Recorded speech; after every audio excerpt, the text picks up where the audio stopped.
Ano nga ba yung tinatawag nating semester of death kapag magka-claim po tayo ng death claim sa SSS? So, ganito po yung semester of death. Meron kasi tayong mababasa doon kapag babasahin natin yung sa monthly pension prior to the semester of death. If we say semester po kasi 6 months po yan.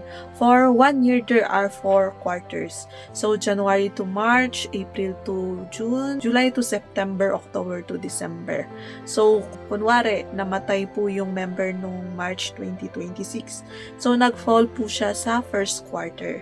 And then, kapag semester of death, magdadagdag ka lang po ng isang quarter backwards. So, yung January to March, mag-backward ka ng 3 months. So, that is October to December.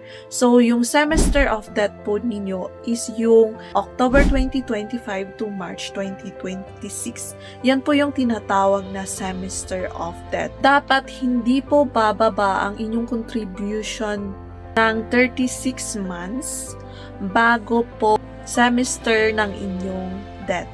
So, dapat before October 2025, buo na po yung 36 months na contribution ninyo.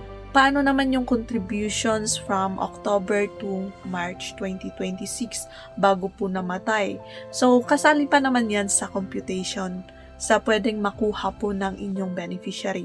Ang requirements lang po, ang qualifications lang po para po maka-lifetime pension ang inyong primary beneficiaries kapag kayo na po na member namatay, dapat bago semester po ng inyong pagkamatay ay meron na po kayong contributions na 36 months. Take note dito ha, yung member is nagko-contribute pa.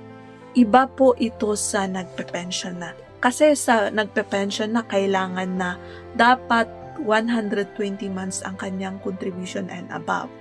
Pensioner na po yun at namatay na. Kaya yun po yung difference ha. Iba po yan sa tinatawag natin na nagko-contribute, active member po at namatay. Klaro po ba?